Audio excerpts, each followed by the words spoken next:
Welcome to the Coming Clean podcast, the truth about cleaning.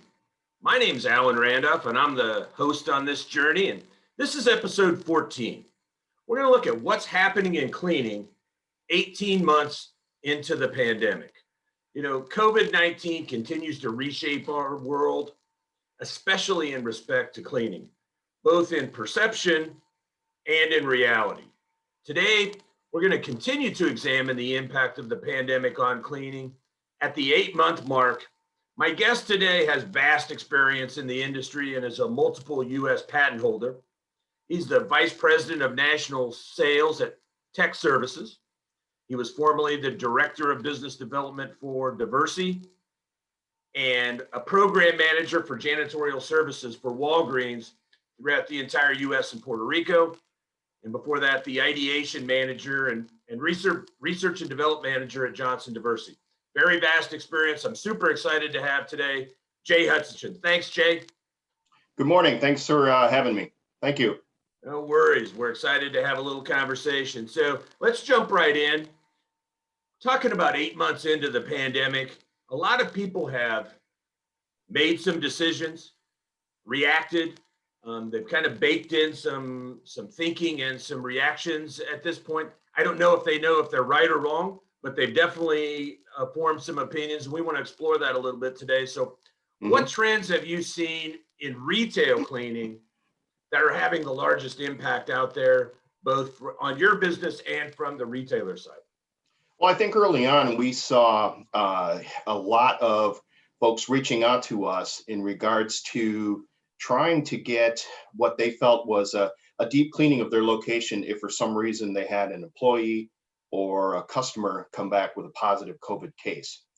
And what we found was it was a difficult type of program to provide because you had to be able to provide services quickly with a lot of resources, including the PPE, the chemicals and things like that, which were kind of difficult to get your hands on early on when the pandemic started. And what we found was if you think about if that's a positive case that takes place in a location, what's going to happen the next day? You could have another person that walks into that location who's positive as well. And then you have to go and redo that type of service. And what we found was the more efficient approach, the faster approach, and the better approach was to provide a porter type of service where there was somebody there cleaning every day, ensuring that the high touch surfaces were getting cleaned on a regular basis versus just trying to do a one-off cleaning that could just get, basically, it wouldn't have been effective the next day if somebody came in with a positive COVID case. So yeah, there was definitely a rush to spray everything with disinfectant with any sprayer you could get your hands on, just to feel like you'd done something because there was so much unknown. I think What you said is right. The other thing I think that's super interesting about the enhanced and kind of ongoing daily service is the visibility of the worker for both the employees and the customers. I think that is just super important that cleaning is being seen, being done, because it's traditionally been somewhat of an invisible service.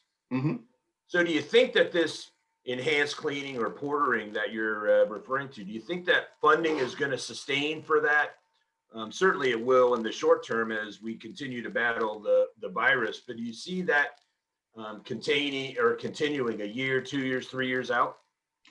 If I were to look at a glass, have a crystal ball, I would say I'm not sure if we have positive vaccines that are effective. You probably will see that potentially fall off. I hope that it doesn't. And the reason I say that is I think this has given us an opportunity to open our eyes to the level of cleaning that really is required out in the retail type of market. And for us to be able to provide that service, because again, we're cleaning the locations at night like we regularly were. But now what we're doing is providing that porter service during the day, and they're wearing the vests that say cleaning crew and things like that.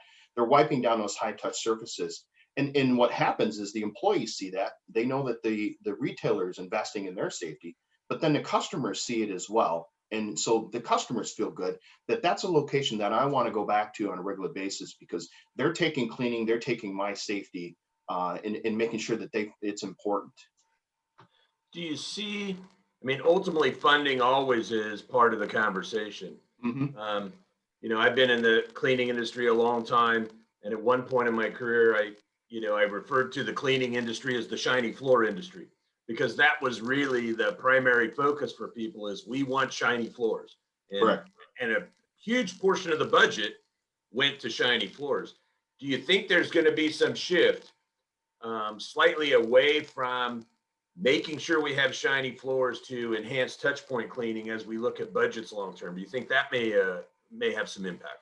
Yeah, I think you will see a continuation of the type of housekeeping type of cleaning versus the focus on a shiny floor from that standpoint. I really do. I think you're going to see more cleaning when it comes to the restrooms, just because that feeling of cleanliness, that feeling of that work is being done, it's going to resonate with the employees and with the customers. If they don't see that, if they don't feel that, they're not going to feel that their retailer is providing a safe environment for them to come in. Yeah, absolutely. I mean, I think it's undeniable that at least customers are thinking about their choices, whether they're shortening shopping trips or thinking, you want to minimize the amount of times you go out, but you don't want to be out so long that you are uncomfortable in the environment, specifically the restroom. I know there was just a JLL study that talked about 98% of people are at least thinking about it when they go out into the public. Whether it's Hmm. changing their behaviors or not, I don't know. But I think what you're talking about here is certainly a huge step. And I encourage everyone to think about both doing the right things from touch points as well as making sure that it's visible to the customer and employees. Hmm. So I think that leads me into my next question, but maybe we can add a little color to it. So what do you think customers are getting right? Like I said at the beginning, a lot of people have rushed to do something. What are people getting right 8 months into the pandemic from a cleaning perspective? Are you talking about the customers or the retailers? The retailers. The retailers, I think what we're finding is the retailers that are coming to us, and I would imagine with any of the janitorial companies that they're working with, if they're being proactive in making sure that they're providing the type of program that they feel is what their customers are looking for, that's great. Where I have a concern would be those retailers who are not the companies or the retailers that are simply doing what they were doing before and maybe not focusing on those types of programs. COVID is, as you know, is seems to be expanding in the United States. We don't seem to be turning and going in the right direction when it comes to that as we have more and more positive cases. And so I think cleaning and making sure that we're doing these things is going to continue and be even more important as we go into the flu season and as we go into the holiday season, because you're going to have an increased level of individuals and customers who are going to be going out to these stores, and you're going to have more people working. There's going to be more people hired on for holiday staff and things like that. So it's going to be even more important that we focus on ensuring that those locations are safe for their customers and for the employees. Yeah, that's a great point. I think if I paraphrase this a little bit, maybe make sure I've got what you're saying right. The people that have the more comprehensive approach, right, that are looking at all the aspects, both deep cleaning, daily cleaning, reactive cleaning, and proactive cleaning, that have kind of that comprehensive, well-rounded approach. Those are the people that are getting a lot right. Hmm. So what about the customers who are getting it wrong? Like, I don't mean wrong, but that, you mentioned people that haven't changed much. I think, um, you know, to me, it's people that are still, I guess, maybe undervaluing the customer's perception of cleaning. The ultimate end user, their customer? Do you see that as well? I we do see some of that. I don't see it as much as we did at first. I think people kind of felt that it was more, let's just focus on if we have a positive case and let's just continue what we're doing. I think as more and more positive cases came into place and we found that more people and more retailers were looking at, okay, I think we need to have a more effective approach to how we're dealing with this, whether it's hiring a company to come in and do that work or whether it was having their own employees doing it. you could start to see as you had the opportunity to go out into different locations, there were more people doing cleaning. There were more people walking around with a vest on, with a bottle of disinfectant, and they were wiping those surfaces down. Obviously, you see it more with the sanitizers as you walk in. You see it with the masks that are sitting there now available to customers when they come in if they don't have a mask. And I think the retailers, I think as a whole are doing a much better job of looking at the level of support that they're providing the customers and their employees when it comes to dealing with this, because they all realize we need those customers coming in. I mean, we can't do everything just online. We need to have customers coming into our locations. And sometimes it's just, we don't have a choice. We have to go out to do things, and we need to make sure that those locations are safe for them. So I'm happy to see that we're, as a retail industry, as in the cleaning industry, as well as the retailers, are making those conscious efforts to do the things that they need to. Yeah, you brought up an interesting point. I just quickly get your perspective on, because certainly you're in the professional services business, bringing your expertise into the location, and your skilled labor force, but you're also have to blend that in with whatever they're doing internally. Mhm. Are you seeing yourself in a more consultative role, where we're trying to, how do we integrate kind of our enhanced cleaning with what you may want to do, or the store employees are trying to do, and that coordinating that dance for maximum efficiency? Are you having those conversations as well?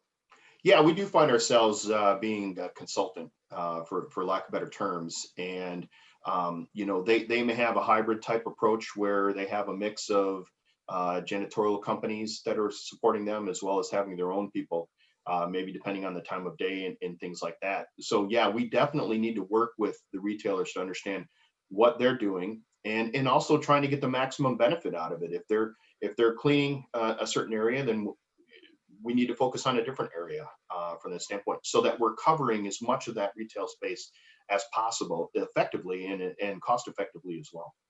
Yeah, that kind of leads me to my last question. I encourage everyone to reach out for Jay. He has a wealth of knowledge. His company's doing fantastic things, and just make sure that you're getting all the information you can to determine if you're maximizing your objective, which is to have the safest environment that you can. Obviously, you've got budgetary concerns. I know often cleaning presents some unique challenges, because there's a window when cleaning can be done that doesn't impact store operations and that client-facing activities. Mm-hmm.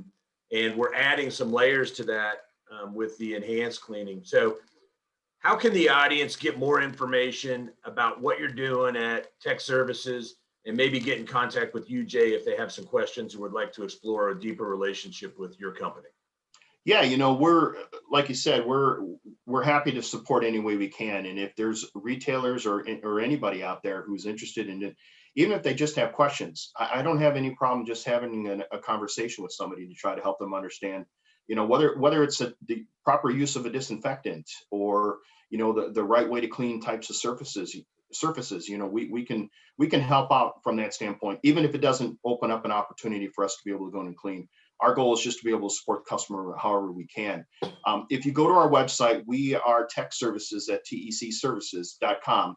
You can find our document, which is a program guide, which helps you provide information in regards to the best programs for the best cleaning procedures for COVID-19 cleaning, as well as any other information that you would need to understand more about our company from that standpoint.